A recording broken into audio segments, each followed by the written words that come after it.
இந்த மாதிரி பராசக்தி படம் பண்ண போறாங்க, இந்த மாதிரி ஐடியாவா பண்ண போறாங்கன்ற பேச்சு வரும்போது, இதுக்கு வந்து சூர்யா தான் ஃபர்ஸ்ட் பண்றாங்க அப்படின்ற மாரி இருந்தது. அப்புறம் சில பல காரணங்களால சூர்யா வெளிய போனாரு. சிவகார்த்திகேயன் அவர்கள் வந்தாரு.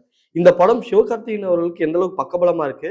ஒருவேளை சூர்யா பண்ணியிருந்தா எந்த அளவுக்கு இருந்திருக்கும்? இது சிவகார்த்திகேயனோட 25வது படம். அவர் அமரன்ல வந்து ஒரு கமர்ஷியல் சக்சஸ் பார்த்துட்டாரு. சமூக விஷயங்கள பேசுற படம்னு பார்த்தா, இதுதான் அவருக்கு முதல் படம். ஸோ ஒரு மாஸ் ஹீரோவுக்கான முக்கியமான விஷயம் அவருடைய படங்கள்ல சமூக பிரச்சனையும் பேசுறது. அதுக்கு இந்த படம் வந்து அவருக்கு ஒரு ஆரம்ப புள்ளியா இருக்கும். இதுக்கப்புறம் அவர்ட்ட இருந்து நெறைய சோசியல் இஷ்யூஸ் சார்ந்த படங்கள் எதிர்பார்க்கிறேன். அவர் பண்ணணும்னு என்னுடைய ஆசை. ஸோ அவருடைய கரியர்ல இது ரொம்ப ரொம்ப ஒரு முக்கியமான படம். அவரோட கரியர்ல அவர் அடுத்த கட்டத்துக்கு எடுத்துட்டு போறதுல. ம். சூர்யாவுக்கு வந்து இது ஒரு பெரிய காஸ்ட்லி மிஸ் அப்படின்னு தான் சொல்லுவேன் நானு. அவரு பேன் இந்தியா முகத்துல மாட்டிக்கிட்டு, அதுல கங்குவா பக்கம் போனதுல இத மிஸ் பண்ணிட்டாரு. அவரு ட்ரூ. வரும்போது இந்த படத்துக்கு புறநானூறுன்னு ஒரு பேர் இருந்துச்சு. எஸ். அந்த அந்த டைட்டில வச்சும், சூர்யாவ வச்சும் தான் ஃபுல் கதையுமே எழுதியிருக்காங்க.